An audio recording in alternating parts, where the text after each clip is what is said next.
감독님, 조진웅, 김대명 배우 모시겠습니다.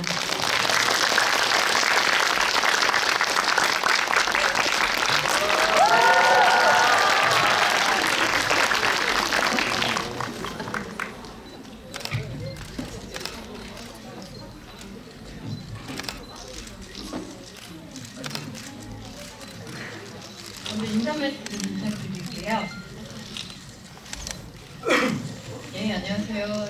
저는 해빙의 각본과 연출을 맡은 이수연입니다. 반갑습니다. 금요일 저녁에 늦은 시간까지 이거 끝나면 10시 넘을 것 같은데 이렇게 남아서 얘기 같이 하게 돼서 반갑고요. 하여튼 금요일 저녁 저희 영화 선택해 주셔서 감사하고 좀 재미있는 시간 됐으면 좋겠습니다. 감사합니다. 안녕하세요. 저는 제 영화 헤딩에서 성군 역할을 맡은 김대명입니다. 반갑습니다.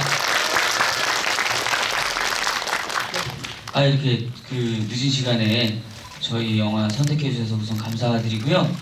게다가 금요일인데 게다가 또 끝나고 가지도 못하시고 저희와 함께 대화를 하시려고 남아 계셔서 너무나 감사드리고, 또 많은 궁금하신 것도 계시고 또 궁금하신 것도 있고 그러실 텐데 편하게 질문 주시면 저희가 더 불편하게 대답해 보도록 하겠습니다. 감사드립니다. 네, 안녕하세요. 변승훈 역할 맡은 조진웅입니다. 시간이 그렇게 많지는 않을 것 같은데 어쨌든 빨리 끝내고 술을 한잔 하시든가. 토요일이고 그러니까. 저도 지금 약속이 있어가지고 좀 빨리 가고 싶어요. 농담입니다. 아무튼 재미나게 얘기를 했습니다. 그 화장실 다녀오셔야 되잖아요. 네. 편안하게 오시기만 하시면 돼요. 네. 아무튼 재밌는 시간 가졌으면 좋겠습니다. 네. 먼저 감독님께 질문을 드려야 될 것 같아요. 영화에 대한 뜨거운 관심을 반영하듯이 결말 부분에 대한 관객분들의 토론이 굉장히 뜨거워요. 영화를 이렇게 검색을 하면 가장 먼저 뜨는 연관 검색어가 결말일 정도로 많은 분들이 뜨거운 반응을 보여주고 계시는데, 감독님께서 한 말씀 해주신다면 어떨까요? 해석을 두고 되게 의견이 분분하거든요. 어떤 결말에 그래서 누가 범인이냐, 어디가 환상이냐, 여러 가지 부분에서 관객분들이 네. 토론을 즐겨 하시더라고요. 근데 사실 맨 마지막에 너무나 적나라하게 보여드리지 않았나요? 맞아요. 심하다 싶을 정도로 적나라하게 답을 맞춰드린 거라고 생각하는데 왜 그렇게 얘기가 나올까요? 근데 단순히 승훈의 처를 누가 죽였냐는 건 의견이 분분하지는 않으실 것 같고요. 그러면 그건 이제 보신 대로입니다. 안 보여드리고는 했지만 결국은 다 보여드렸기 때문에 승훈의 처를 누가 죽였냐는 건 여러분이 보신 대로 정노현이 죽인 게 맞고요. 그리고 또 뭐가 결말에서 토론이 많이 될까요? 그래서 그 머리는 누구의 머리냐라는 말도 많았고요. 이게 시점이 이동하고 환상과 네네. 왕상을 왔다 갔다 하다 보니까 네네. 관객분들이 그거를 쫓아가시다 보면 마지막에 이렇게 친절하게 설명해 주시는 흐름에도 불구하고 네네. 너무 빠져있다 보면은 여기서 나도 되게 그 망상에 같이 빠진 것처럼 헷갈려 하시는 분들이 있으시더라고요. 제가 감상평을 찾아보니까. 네. 그래서 아마 그런 얘기들이 나왔던 것 같은데, 그중에 이제 이상하게 들릴 수도 있겠지만 너무 친절해서 과도하게 친절한데, 난 심리 스릴러 그래서 굉장히 마음의 준비를 많이 하고 오게 되잖아요, 그죠? 저도 시나리오를 보고 나서 심리 스릴러라는 이야기를 감독님한테 듣고서 괜히 어려워지는 것 같고, 내용 간단한데 얘가 멀쩡한 애가 이렇게 된 거잖아, 이런 생각을 했는데 영화를 보고 났더니 과도하게 친절해서 내가 많은 준비를 했기 때문에 이게 나에게 전달되는 어떤 하나의 메시지들이 이거 아니고 더 있지 않을까, 이런 그런 생각도 약간 착각이 들어서, 머리도 가만히 생각해보면 뻔하잖아요.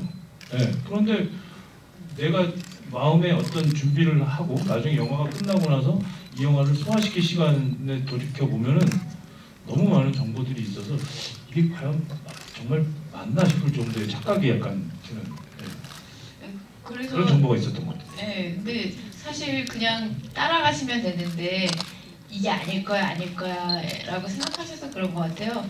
그 맨 뒷부분에 그러니까 영화에서 이제 시점이 변환되는 부분이 있잖아요. 그러니까 그 승훈이가 차에 그 치이는 그 순간 이전까지는 이제 승훈이의 시점으로 이야기를 보는 거고 그 이후가 이제 말하자면 객관적 시점의 얘기들이 진행되는 건데 물론 중간중간 진술들에 있어서 자기에게 유리하게 진술하는 부분은 있지만 그래서 머리라는 부분도 그 전까지 이제 머리를 보고 그 있다. 분명히 승훈의 냉장고 안에 머리가 있는데 자기가 밑에 있는 데서 가져왔다는 거는 환상인 거고 나중에 그 취조실에서 밝혀지듯이 그건 이제 사채업자인 자기가 먼저 그 병원을 운영하던 시절에 자기한테 와서 프로포폴을 맞던 그 사람이 이제 의료사고로 죽고 나자 이제 사채를 처리하고 나서 머리만 남겨두고 자기가 그 냉장고에 넣은 채로 이제 싣고 온 거죠. 그래놓고 자기 냉장고 안에 머리가 있다는 사실은 말하자면 자기 기억 속에 넣어버리고는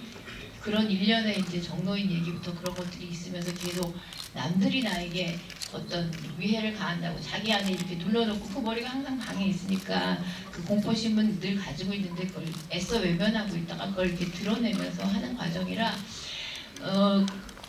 뭐 제가 볼 때는 뒷부분에 있는 그 말하자면 다른 사람들의 진술 부분이 객관적인 시점인 거죠. 그러니까 실제로 있는 사실. 그래서 냉장고 안에 머리가 있었냐? 있었습니다. 누구냐? 뒤에 형사가 얘기해 주듯이 본인이 이제 사체 처리를 한 배정자의 머리였던 거죠. 뒤에 다 나오듯이. 근데 이제 그럼 앞부분에는 뭐예요? 그건 자기가 머리를 넣어놓고서는 이제 자기가 죄를 지은 건 이제 은폐시키고 그런 식으로 이제 그걸 이제 잊고 싶었는데 노인의 그 얘기로 끄집어내져서 자꾸만 망상에 시달리는 과정을 이제 보여준 거고요. 예, 그렇게 그러면 크게 대별해서 머리는 누구 것이며 아내를 죽인 건 누군가 이 두 가지가 답을 맞춰드리면 되는 거였나요? 네, 정확하게 정확하게 답을 맞춰드리면 그렇습니다.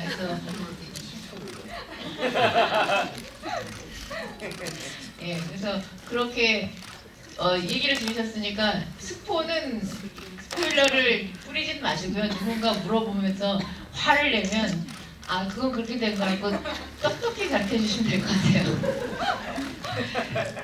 친절하신 감독님이신 것 같아요. 그럼 다음 질문은 조진웅 씨께 드려볼게요. 이 조폭, 형사, 사실상 무직에 가까운 후견이까지 굉장히 다양한 캐릭터를 연기하셨는데 그 넓은 스펙트럼 안에서도 승우는 또 결이 다른 인물인 것 같아요. 연기하시면서 이 사람에 대해서 가장 좀 이해하기 힘들거나 너무 나랑 다르다라고 싶은 지점이 있으셨다면 어떤 부분일까요? 일단 개인적으로 약간 예민했던 거는 좀 비슷한 것 같아요. 상당히 좀 예민한 지점들이 있어요. 저는 성격도 그렇게 좋지는 않고 너그럽다거나 정의롭지도 않고요. 근데 이 친구가 그런 상황이 되어버렸으면 당연하게 느끼는 그런 이렇게 상황들이 설정이 돼 있어가지고 남일이었으면 좋겠다. 근데 계속 남일이 아닌 것처럼 느껴질 때가 있더라고요. 나도 저렇게 그러니까 중산층이 저렇게 전락할 수도 있으니까요. 그래서 그렇게 된다면 내 아내는 나를 어떻게 바라볼 것이고 나는 물론 저는 아이는 없습니다만 그러면 그 친구를 못 보는 그런 상황. 그러니까 아이는 이 상황 설정 속에서 그 과정 안에 들어갔을 때 제가 상상하기가 약간 싫었고 약간 좀 굉장히 불편하지 않나요? 그런 현상들이.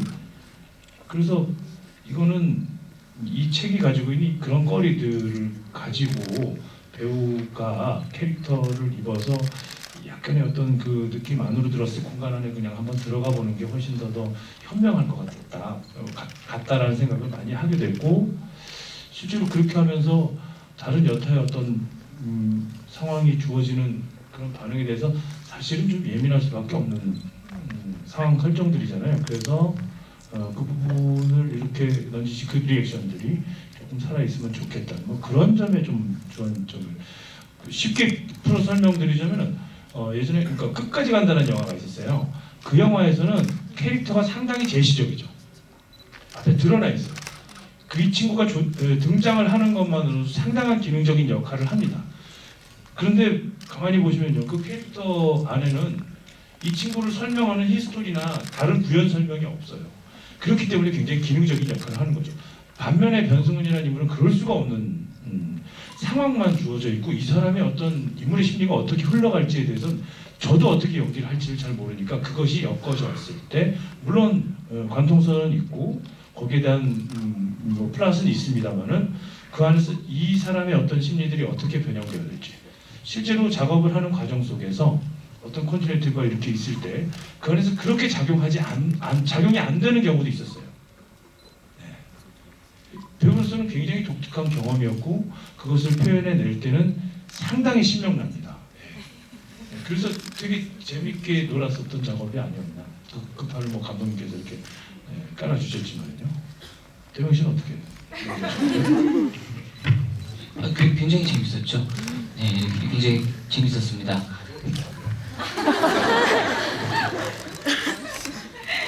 김대용 씨가 연기하는 성근이라는 캐릭터는 네. 좀 감정의 진폭이 드러내는 것이 작은 캐릭터라서 연기하실 때 소수점 단위까지 생각해 가시면서 연기하셨다는 인터뷰를 봤어요. 네. 소수점 단위까지 계산할 수 있는 연기는 어떤 건지 좀 구체적으로. 아니 이게 저기요, 네. 그게 저기 그런 얘기가 아니었고요. 제가 근데 이게 그 소수점이 시옷 받치는 거 아니에요. 아무튼 그런데요. 그 제가 다른 게 아니고 그렇게 표현한 거는 이렇게 저희 형님이십니다. 어떻게 보면은 진폭이 그냥 크게 드러나지 말아야 되는데 그 사이에서 이제 선을 좀 잡는다는 표현을 그렇게 한 건데 무슨 뭐 엄청 디테일하게 이게 나무 같은 연기를 뭐 이런 건 아닙니다.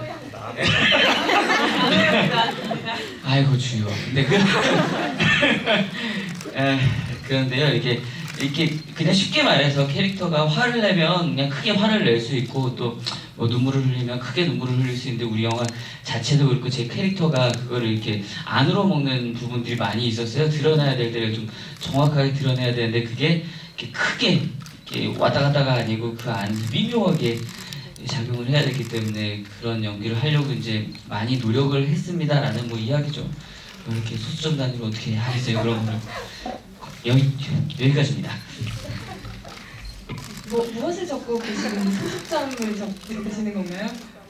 못했다. 그 캐릭터를 소화하신 배우분들의 얘기를 들어보니까 감독님께서는 현장에서 굉장히 행복하셨을 것 같다라는 생각이 들어요. 현장에서는 모니터 보실 때 감독님들은 모니터 보면서 속으로 쾌재를 부르시는 순간이 있다고 들었어요. 감독님께서는 현장에서 두 배우 모니터 하시면서는 어떤 기분이 드셨나요? 가장 행복한 순간이요? 갑자기 모니터를 보면서 감독님들은 쾌재를 부른다 그러니까 아마 그분이 감독님이시죠? 쾌재를 부른다고 하시던가요? 가끔 그럴 때가 있다고 하더라고요. 네. 자기가 머릿속에서 상상한 것 이상의 연기를 배우분들이 해주실 때는 네네. 속으로 쾌재라고 굉장히 좀 복잡스럽게 표현했는데 아따라고 하던데 감독님께서도 분명 그런 순간 있으셨을 것 같아요. 네, 그런 순간 많았죠. 그리고 이제 여러분 보셨으면 사실 뭐 영화 너무 복잡해 답이 뭐야 이렇게 호불호는 갈릴 수 있어도 아마 여기 계신 두 분 연기자분들의 연기에 대해서는 아마 모두 일치된 의견이셨을 것 같아요. 그냥 보기에도 참 쉽지 않은 영화이지 않습니까? 그래서 말하자면 이제 진우 씨 같은 경우에는 혼자서 하시는 부분도 많았어요. 그러니까 그동안 아마 여러 명이 부딪히면서 하는 영화들을 많이 하셨는데 주로 두 사람 아니면 혼자, 특히 이제 혼자 미묘하게 겁에 질린 걸 표현한다든가 아니면 뭐 그런 부분들도 많았고 그래서 그런 거일 때 뭐 나노 연기라고 했지만 이렇게 목소리가 묘하게 떨리고 아주 클로즈업으로 잡았는데 딱 원하는 그런 표정이나 이런 게 나올 때 굉장히 쾌감 있었고 그 다음에 이제 시나리오나 콘티상에는 없었는데 두 배우의 시너지로 만들어낸 장면이 여러분들이 좋아하시는 키스씬 바로 직전에 그 방 안에 들어와서 그 부인과 함께 어떤 케미스트리가 있는 되게 슬퍼하는 그런 장면이었는데요. 그거는 원 시나리오에는 사실 문 열고 바로 침대였거든요. 근데 제가 저 선천적 낭만 결핍증을 앓고 있어서 남녀 간의 감정 활동을 잘 모르고 이 체육 활동에 주로 주력하는 사람이에요. 근데 이제 윤사 씨랑 두 분이 이제 리딩을 하시면서 같이 얘기를 나누다가 여기 뭔가 정서적인 게 더 있어야 되지 않나 이런 이제 얘기가 합의가 된 거죠. 그래서 현장에서 이제 그 부분을 이제 다시 이렇게 하는데 제가 생각한 것보다 훨씬 좋은 이제 결과물이 나왔고, 그리고 이제 여러분들 모두 다 감탄하면서 보셨을 치조실 장면 같은 경우에는 거의 그 진웅 씨한테 맡겨두고 그리고 이제 어떤 장면에서는 그 진웅 씨가 이렇게 원래 콘티에는 그 성분이 그 잘 들어가셨대요 하고는 막 뛰어 들어와서 방 안에서 자기 침대까지 가서 앉아서 전화를 걸까 말까 이렇게 되어 있었어요. 그런데 나라면 도저히 저 침대까지 못 걸어갈 것 같다고 얘기하시는 거예요. 그래서 근데 그 얘기를 딱 듣는데 이렇게 글을 쓰는 사람과 직접 그걸 육화해서 장면을 연기하는 사람은 다르구나. 만약에 둘 중에 누가 옳은가 생각한다면 직접 연기하는 사람이 옳겠다라고 생각했고, 그래서 지금의 그 신발 신는 신발장한테 주저앉는 그 리액션이 나왔고요.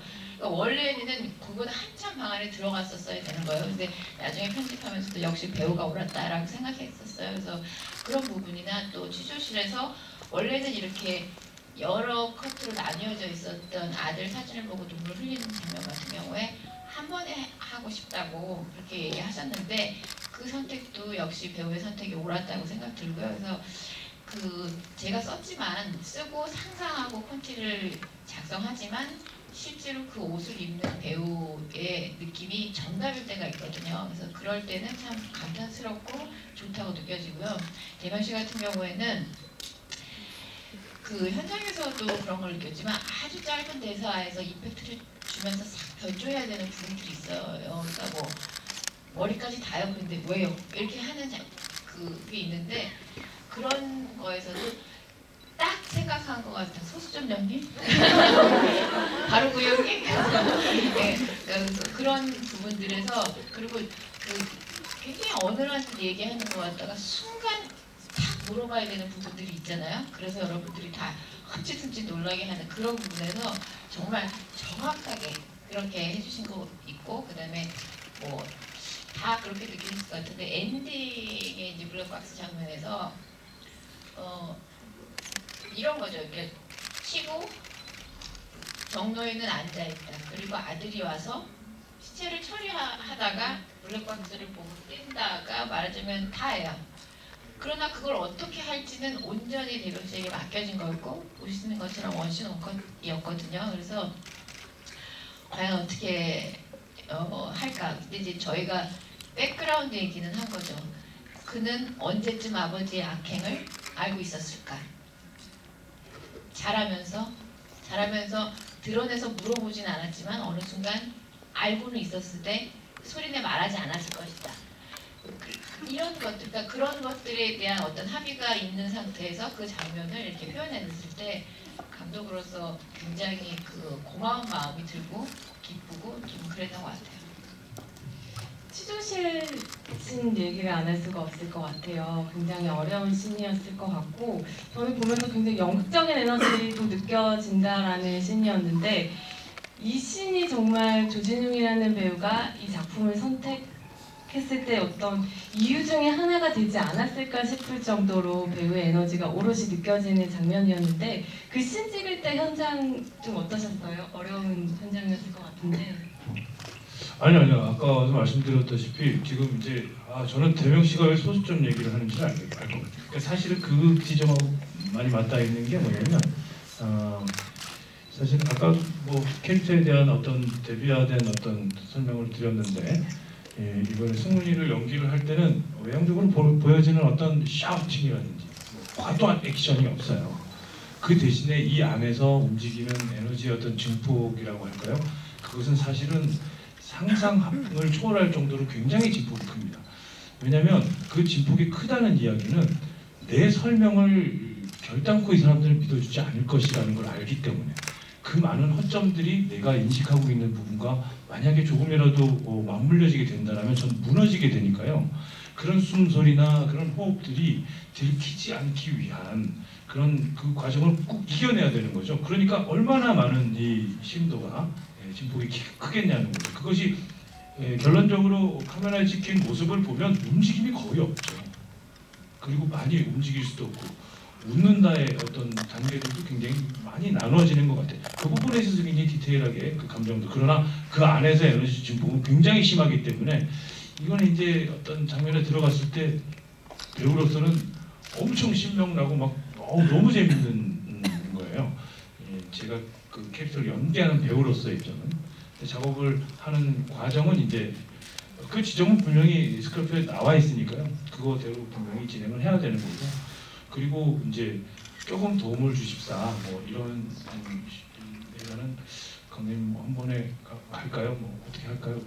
이렇게 가는 게 저는 뭐 그럴 수도 있을 것 같은데 그래서 작업은 사실은 저는 혼자 연극처럼 진짜 막 혼자 막 해도 되는 거지만 주변에 카메라에 워킹도 있을 것이고 그걸 빛을 재단해야 되는 조명도 있을 것이고 그것을 담아내는 걸 컨펌해야 되는 감독님의 포지션도 있었을 거고 오히려 더 저보다는 주변 분들이 너무 어려워할 수밖에 없는 아주 좀 밀도가 있는 장면이긴 해요. 이런 말씀드리면 상당히 배신감을 느끼겠지만 저는 사실은 그게 끝났는지도 몰랐고 그냥 마냥 그냥 막 성훈이의 그 아까 서대도 말씀드렸다시피 그렇게 들어가 있는 그런 모습에서 그냥 공간 속에 저를 던져놨기 때문에 이걸 이렇게 보면서 얘 되게 웃기네 이렇게도 대답할 수 있겠구나 뭐 그런 자극들만 받았던 상황 설정 내에서의 어떤 제 감정과의 교감이었기 때문에 주변 분들이 되게 좀 저는 잘 기억이 나지 않습니다. 그만큼 몰입하셨다라는 증거가 아닐까 싶습니다. 굉장히 배우로서는 신명이 나고 잘 모르시겠죠? 해보시니까 저는 이거 연기를 했으면 좋겠습니다. 김대명 씨 같은 경우는 지금 후반부에 격추신으로 가지 않더라도 조진웅 씨랑 이렇게 두 사람이 마주 앉아 있을 때마다 굉장히 긴장감이 이미 느껴지고 있었는데 두 분이서 함께 하시는 씬 같은 경우에는 준비도 나름대로 많이 하셨을 것 같은데 현장에서는 좀 준비했던 거랑 좀 다르셨나요? 어떠셨나요? 사실 뭐 모든 현장이 생각했던 거랑 다 다를 수밖에 없죠. 사실 이렇게 사람이 하는 거다 보니까 뭐 좋고 나쁘게 문제가 아니고 근데 현장 이게 그 형이랑 둘이 하는 그 장면들이 거의 앞부분에 있었어요. 그래서 좀 많이 긴장도 되고 이제 배우로서 내가 이거 어떻게 잘하면 좋겠다 뭐 이런 걱정도 되기도 하고 그랬는데 현장에서 딱 붙어졌을 때 에너지가 너무 좋았어요. 사실 뭐 좋다는 표현 말고 다른 걸 좀 찾고 싶은데 배우로서 좀 카타르시스가 느껴지는 지점들이 많이 있어서 그걸 좀 잘 이렇게 해가지고 이렇게 전하고 싶다. 나만 알기 좀 아깝다. 뭐 이런 마음이 있었죠. 그런 곳에서는 사실 배우가 이렇게 상대 배우를 만났을 때 정말 내가 마음껏 할 수 있겠다라는 느낌이 들 때가 있거든요. 근데 저는 형하고 연기할 때가 그런 게 너무 있어서 정말 마음껏 했던 기억이 있어요.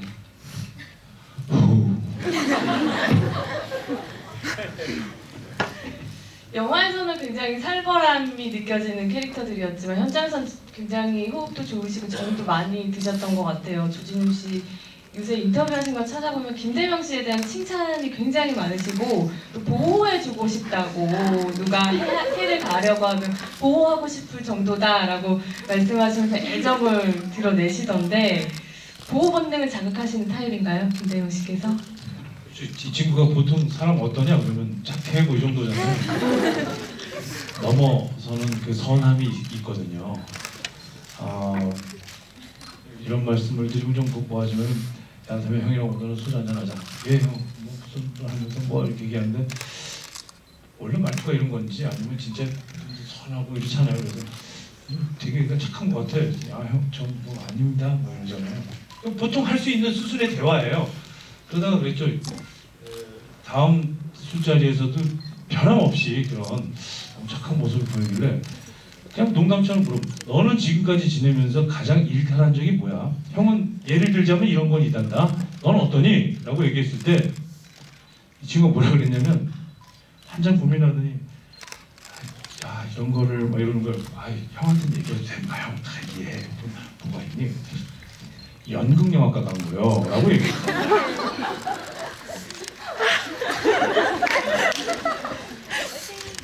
뭐라고? 아버지 몰래 연극영화과 간 거예요?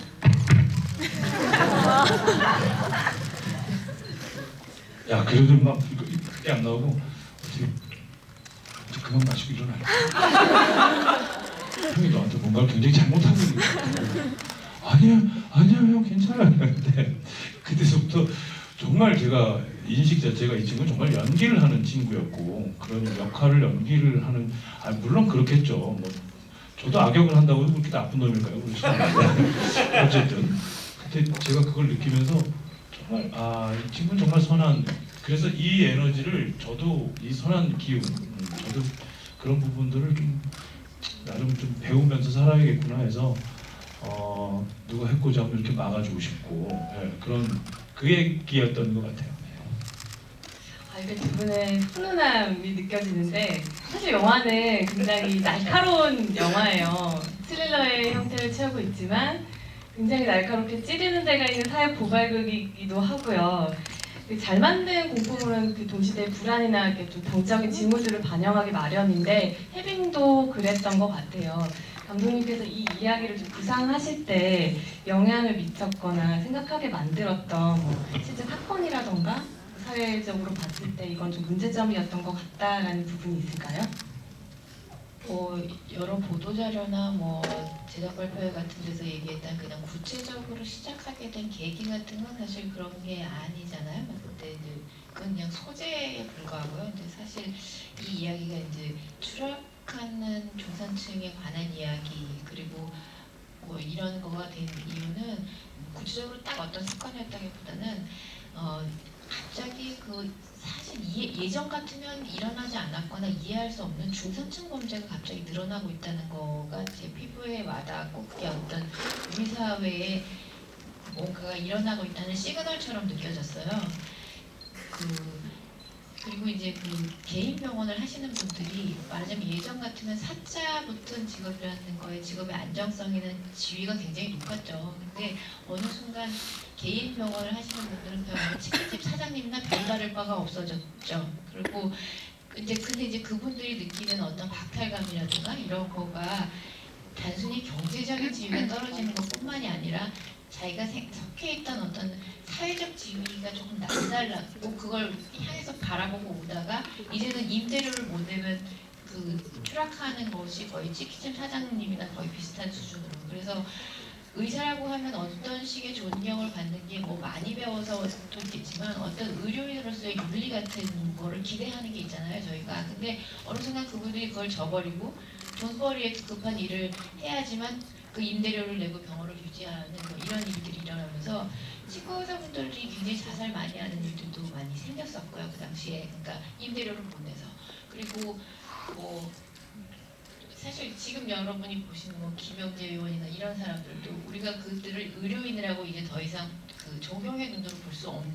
그러니까 이전 같으면 사회적 지위가 어떤 책임감까지도 가졌었던 사람들이 그거에 어떤 박탈감을 느끼고 위협을 느끼면서 그런 윤리적인 부분들을 집어던지기 시작하는 거죠. 그래서 실질적으로 많은 범죄들이 일어났었고 그런 것들이 계속 저한테는 어떤 우리 사회의 어떤 굉장히 변모되는 게 어떤 식의 범죄가 특정적인 범죄가 일어날 때 그게 우리 사회가 변모하는 시그널로 이렇게 좀 느껴지는 것 같아요. 그래서 이해할 수 없는 중산층 범죄가 늘어났다는 거. 예전 같으면 보통 누굴 죽이거나 돈을 훔치거나 그러면 굶어 죽기 직전이어서 아니면 누가 나를 굉장히 죽일 듯이 해서 저질렀다면 예전 같으면 저 정도의 범죄를 저지르지 않을 위치에 있는 사람들이 범죄를 저지르는 일이 종종 늘어났는데 그거의 내면을 보면 말하자면 더 이상 지금 나의 지위를 유지할 수 없을 것 같은 불안감이 그 범죄를 일으킨다는 거죠. 그래서 그건 이전의 범죄 형태와는 아주 다르고 그건 중산층의 추락이나 아니면 한 번 밀려나면 다시 그 자리를 올 수 없다는 불안이 그 불안이 어마어마하기 때문에 그런 범죄들이 일어난다고 해서 그게 이제 사회상의 변화라고 느껴졌어요. 그래서 그런 것들이 이제 이 얘기를 구성하게 된 이제 이유가 된 것 같아요. 영화 안에 이런 함의들이 짙게 깔려 있어서 훨씬 더 풍부해질 수 있었던 것 같아요. 또 다른 얘기를 하자면 저는 영화를 보면서 굉장히 공감했던 게 검은 봉지에 대한 공포심이었거든요. 저도 뭐 냉동실 열어봐서 검은 봉지가 이렇게 있으면 저게 언제부터 있었는지 저 안에 뭐가 들었는지 두근두근 거리는데 이 영화를 보고 나면 더 그럴 것 같아요. 이렇게 검은 봉지뿐만이 아니라 뭐 수면 내시경이라던가 뭐 정육점 같이 일상적인 공간이나 활동, 존재 같은 것들이 굉장히 큰 공포로 다가오는데 영화 안에서 혹시 세 분에게도 실제로 그런 것들이 있을까요? 굉장히 일상적인 공간이나 뭐 물건인데 이건 이상하게 나한테 좀 공포심을 불러일으키더라 라는 그런 대상이 혹시 있을까요? 저는 물건보다도 참 그 낯선 사람에 대한 두려움이 좀 있어요. 좀 사실 무슨 뭐 공포라는 게 무슨 뭐 총을 들고 있고 뭐 이런 것보다도 그냥 처음 보는 사람과 한 공간에 있을 때 오는 뭐 같은 직종도 아니고 어떻게 하다 보니까 그 공포가 저는 굉장히 무섭더라고요. 오늘 정말 어마어마한 어마어마한 공포가 지금. 예, 감사합니다. 지금 형님이 좀 지켜주겠네요. 저는 별로 무서운 거 별로 없는데 이번 영화를 보면서 작업할 때는 전혀 안 무섭거든요. 그 뒤에 우리 연출부 있고 바로 뭐 이렇게 있고 뭐 이렇게 사람들 많아요. 별로 공포 영화 하나도 무섭다는 느껴본 적이 없는데 이 영화는 그래서 제가 제작진 분들하고는 좀 의도가 다르게 두 번 볼 영화는 아니라고 이렇게 제청하고 저는 사실 살아가면서 무서운 건 별로 없고요. 저는 자연재해가 제일 두려워요. 그래서 환경이 정말 우리 잘 써야 되는 거예요. 우리만 쓰고 가는 게 아니잖아요. 솔직히 그 생각을 진짜 많이 해요. 예. 그리고 저는 예전에 저 일본에서 이제 쓰나미가 왔을 때 진짜 소주 한잔 먹으면서 블록버스터 영화 보는 줄 알았어요. 그렇게 보는데 저건 무슨 영화지가 하는데 이게 아닌 것 같고 뭐지 하는데 다 방송사에서 그걸 하는데 이제 인류의 재앙이 이렇게 죄송합니다. 멀쩡하게 영화보고 재앙 얘기라고. 어쨌든 그건 우리들이 그렇게 만드는 거니까요. 아까 감독님께서도 이 범죄의 어떤 요건들이 좀 바뀌어간다. 이게 요건들이 바뀌어간다. 그게 뭐냐면 저는 실제로 느끼는 것이 그게 들어요. 실수를 할 수 있거든요. 사람이기 때문에 인간이기 때문에 실수를 할 수 있는데 이젠 그 범죄의 어떤 느낌들이 실수의 범주를 넘어가는 거죠. 다분히 의도되었고 승훈도 그렇잖아요. 의도되었음에도 불구하고 자기 스스로가 모르지 하는 거죠. 어떤 지경까지 왔는지 그걸 합리화시키려고 하고 그거는 잘못된 일입니다. 네. 어떻게 하면 그렇게 될 수 있을까? 그러니까 이 사회적인 문제일까요?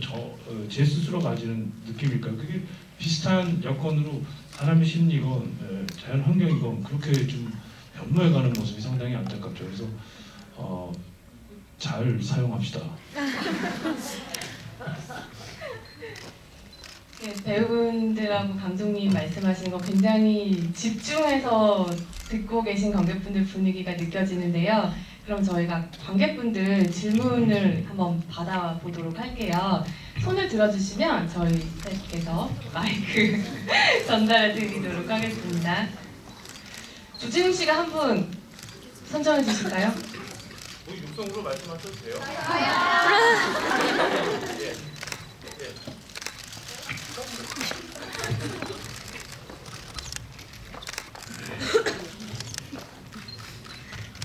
네, 감사합니다.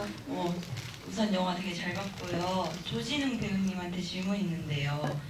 되게 연기하시면서 이렇게까지 찌질했나라고 생각하셨다고 인터뷰를 봤는데 제가 생각한 제일 찌질했던 부분이 이제 주인집 아들이 띵 뜯기는데 그거 이렇게 그냥 보고 있거든요. 아버지가 있거든요.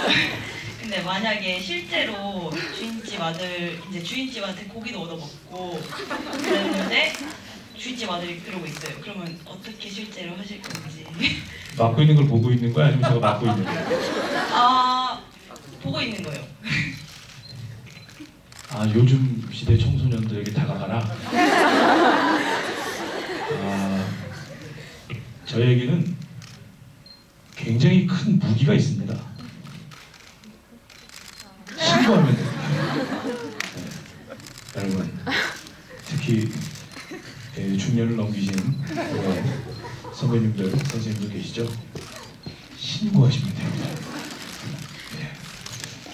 좀 다가가지 못할 것 같고요. 예. 30대 초반까지는 예, 담배 검열을 하긴 했었습니다. 일로 와. 이 자식들이. 딱 서. 오평. 일로 갖고 와, 임마. 자식들이. 형 보는 데서 한 대씩만 피고 이건 압수다. 이런 적도 있어요.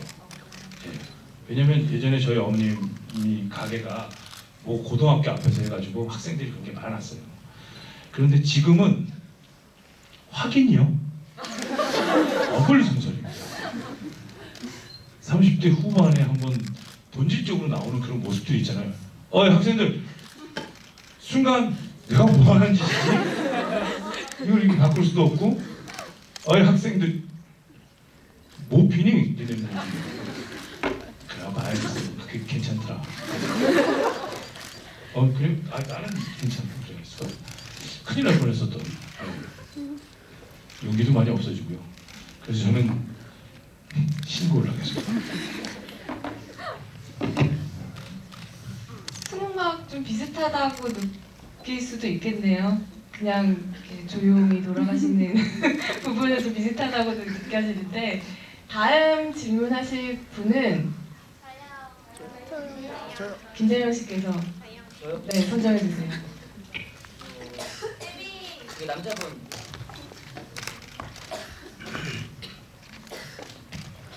네, 영화 너무 잘 봤습니다. 저 감독님한테 질문 드리고 싶은 게 있는데 말레이시아랑가 그 필리핀으로 가서 엄마를 찾잖아요, 아들이.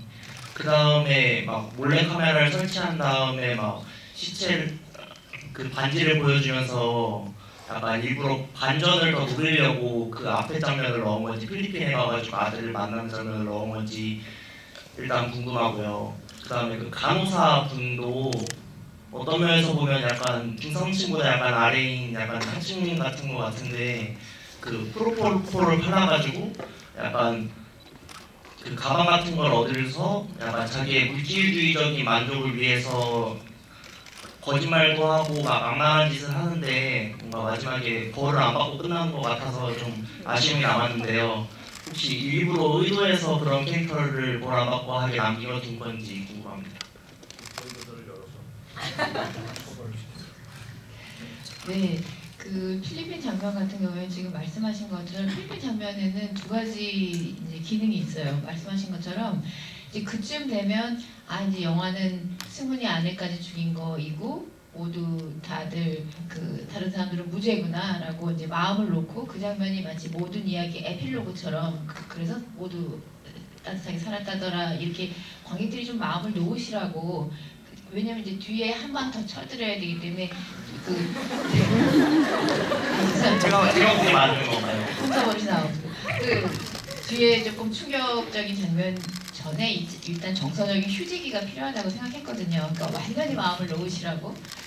그게 이제 기능의 하나고요. 전체적인 구조에서는. 그리고 또 하나는 사실 이 전체 캐릭터에서 어느 캐릭터에 가장 애정이 있냐고 하면 저는 경수입니다. 그러니까 그 이유가 이제 다문화 가정은 이제 저희 사회의 일원으로 들어왔고 그리고 거기에 그 경수처럼 그 세대는 이제 우리의 미래 세대잖아요. 그리고 말씀하신 대로 지금 여기 그 나오는 모든 등장인물 중에 눈처럼 하얀 사람은 아무도 없는 거예요. 그러니까 좀 억울하겠다 싶은 승훈조차도 사실 그도 범죄를 저지른 사람이기 때문에 눈처럼 하얀 사람은 아무도 없는 거죠. 어른들은. 근데 처음 봤을 때 조금 되바라지고 인사도 잘 안 하는 것 같고 공부에도 관심이 없는 것 같았던 그 소년이 사실은 어머니를 만나기 위해서 자기 힘으로 돈을 벌고 그 어머니 있는 곳으로 찾아가는 그런 씩씩함과 건강성을 가지고 있고 그가 우리 사회 안에 같이 살고 있는 다문화 가정의 그 소년이라는 거. 그래서 그 소년에게 가장 큰 건강성과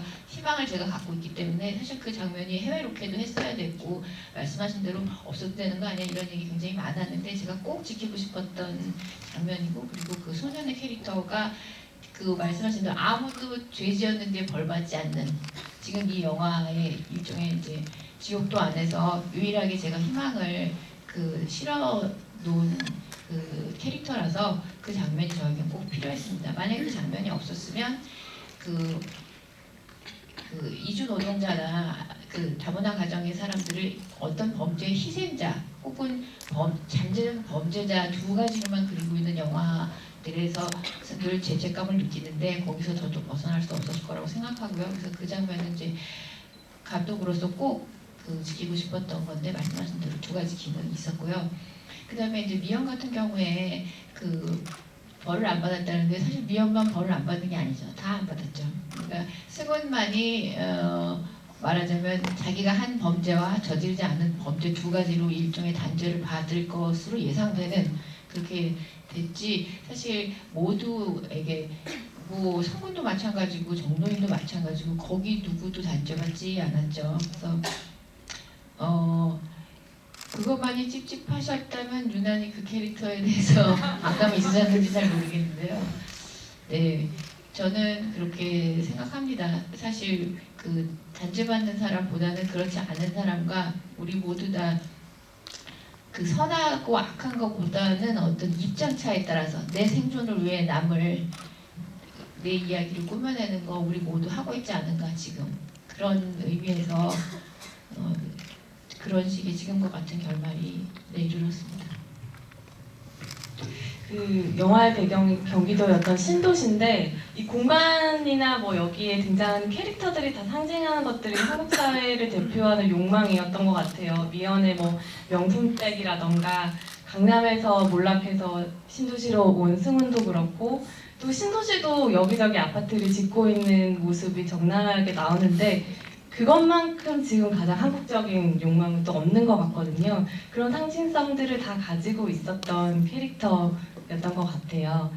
그러면 다음 질문은 뒤쪽에서 맨 끝에서 통로 쪽에 손 들고 계신 분께 질문 기회 드리도록 하겠습니다.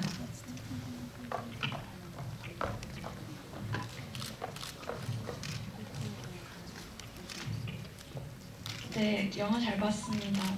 저 오늘 처음 봤는데 영화에 대해서 궁금한 게 있어서요. 그 이게 그 노인이 여자들만 이렇게 노리는 것처럼 저한테는 느껴졌었거든요.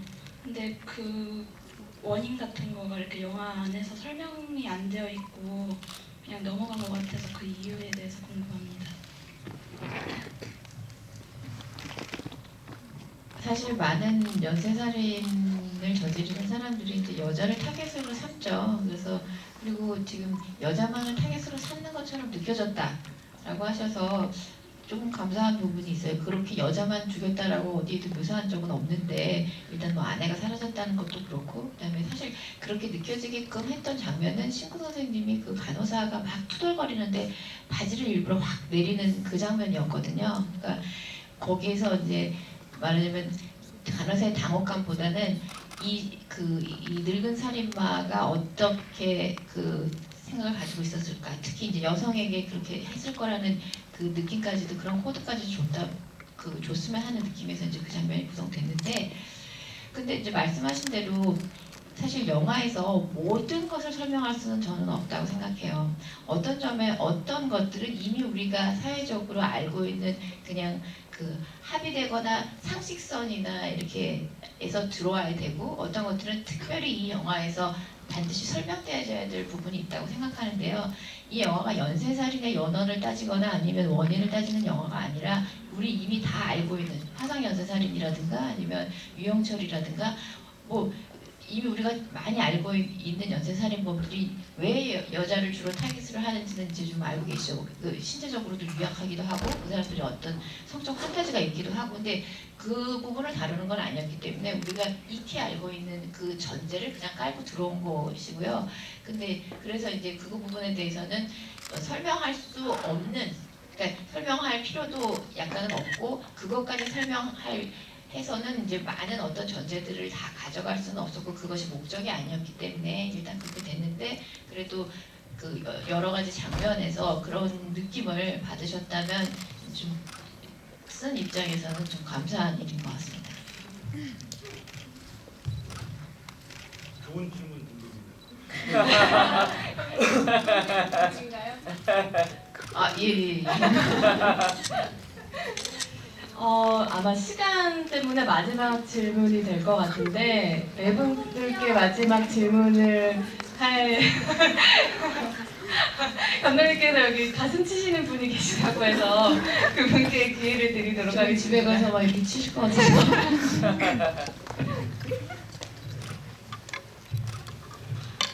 감사합니다.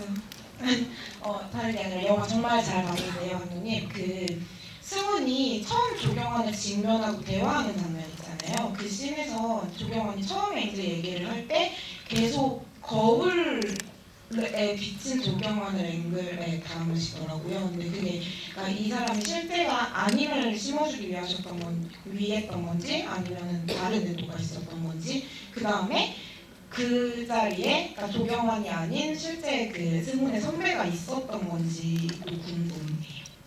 예, 일단 좋은 질문 등극하셨고요. 예, 맞습니다. 그래서 그런 게 이제 사실 감독 입장에서는 몰래 해놓고 읽어주셨으면 바라는 건데요. 그 장면뿐만 아니라 조경환이랑 첫 대면은 아니죠. 그 버스에서를 제외하고 대면할 때 병원에서 텅 빈 병원에 앉아 있을 때도 처음 승훈이가 말을 걸 때 앵글에서 이게 기둥에 가려져 있어서 저쪽에 없어요. 그러니까 거기 사람이 없기 때문에 승훈이 혼잣말 하고 있는 거거든요. 사실 그러니까 그런 힌트를 드리고자 나중에 여러 번 보시거나 이제 관심이 있으신 분들은 감독은 왜 저런 이상한 앵글을 기둥에다 대고 막 절하고 있는 저런 앵글 썼지? 근데 알고 보면 저 남자는 사람이 아니었던 거죠. 일종의 홀로그램인 건데 그렇기 때문에 그렇게 구성했고 말씀하신 대로 정말 공간 안에서 부딪힐 때 그 나중에 그 거울 속으로 들어가는 것뿐만 아니라 나중에 거울에서 일어났을 때도 그림자와 대화하잖아요. 그러니까 그런 장면들이 제 나름대로는 사실 미장센 안에 힌트를 숨겨놓은 거죠. 나중에 알고 나면 저기 아무도 없는데 혼자 공상을 하고 있었고 저기는 근데 이제 답을 말씀드리자면 아무도 없었던 거죠. 그러니까 혼자 자기가 만들어 놓은 일종의 홀로그램과 얘기하는 거여서 그래서 사실 그 씬의 구성이 멋있어 보이는지 모르겠지만 멋있어 보이라고 그렇게 한 게 아니라 사실은 실물이 아니기 때문에 반영상이나 그림자로서 그리고 처음 또 이게 대화 나누는 장면에서도 마치 혼자 기둥에다 대고 얘기하는 것처럼 첫 장면을 그렇게 구성한 이유는 사실 그것 때문이었습니다. 빙고. 감독님께서 마지막 질문은 상당히 만족하셨는데 오늘 관객분들 질문 다 좋은 질문들이었던 것 같아요. 오늘 이 시간 어떠셨나요? 수진욱 씨 어떠셨나요? 네. 그 질문들을 다 받고 싶고 한데 이 마이크 왔다 갔다 하다 시간 보낼 줄 알았습니다. 아무튼 저는 개인적으로 이 캐릭터에 대한 설명을 할 수 있는 그리고 물론 관객분들을 만나는 것이 저에게는 가장 큰 목표겠죠. 근데 그 안에서 조금 작업했던 과정들이나 이런 부분들을 좀 설명드리고 어떤 부분에 대해서 이해도 구하고 어떤 부분에 대해서는 배우가 굉장히 이런 작업을 할 때는 힘든 작업이긴 하지만 이 속에서는 정말로 즐거웠다라는 걸 좀 말하고 싶은 기회가 있었으면 했어요. 그래서 이번 계기를 통해서 승훈이라는 캐릭터를 할 때 장면 안에서 아까 말씀드렸듯이 좀 제시적일 수도 있고 어떤 캐릭터는 굉장히 제한적으로 자기 속으로 들어오는 캐릭터들이 있는데 장르마다는 좀 다른 것 같아요. 그러니까 어쨌든 앞으로도 작업을 보실 때 이런 식의 연기는 그 녀석이 얘기했던 이런 느낌으로 얘기를 하고 있는 거니까 인물의 어떤 심리 상황에 의해서 이 상황적인 조건들이 좀 바뀔 수도 있겠구나. 어떻게 하는지 봐보자. 그럼 조금 더 재밌는 해석이 될 수도 있을 것 같거든요. 뭐 그런 얘기를 할 수 있어서 굉장히 좋았던 것 같아요. 특히나 거리가 많은 영화이긴 하니까요. 아무튼 뭐 끝인사인가요? 아무튼 뭐 지난 시간 함께 공감해 주시고 끝까지 같이 자리해 주셔서 진심으로 너무너무 감사드립니다. 감사합니다.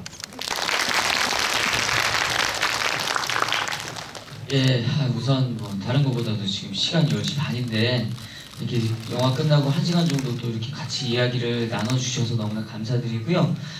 그리고 우리 영화 같은 뭐 모든 영화가 다 그렇겠지만 많은 이야기들이 이제 오갈 수 있는 이제 부분들이 있어서 궁금해하시는 게 이제 많을 거라고. 네, 그죠. 감사합니다. 네, 아유, 모두들 리액션이 참 좋으시네요. 네, 그런 영화에서 이렇게 조금이나마 해소시켜드릴 수 있는 시간이 되었다면 참 좋겠다고 생각을 했는데 이런 시간이 조금 더 길었으면 좋겠지만 또 오늘 또 오신 분들의 더 이상의 금요일 밤을 뺏을 수는 없다고 판단이 들어서 저희가 여기서 마무리를 짓겠고요. 많은 이야기들은 또 뭐 이제 뭐 인터넷상이나 이런 데서 서로 나눠주시면 저도 많이 보고 이런 이야기 나눌 수 있는 기회가 또 있다면 또 준비를 해보도록 하겠습니다. 와주셔서 감사합니다. 행복하세요. 박수를 주셔서 저도 그만 말씀드려요. 예, 사실 GV는 부산국제영화제나 가야 하는 줄 알았는데 옛날 영화인할 때 굉장히 긴 시간 영화제에서 하는 것보다도 훨씬 긴 시간 GV에서 좋았고 또 아무래도 이제 만들고 마음이 좀 조마조마 두근두근 하는데 상당히 이렇게 호의적인 시선을 받으며 앉아있으니까 많이 위로가 되네요. 네, 재밌고 좋은 질문 해주셔서 만든 사람으로서 굉장히 감사한 마음이고요. 정말 늦은 시간까지 남아 계셔주셔서 감사합니다.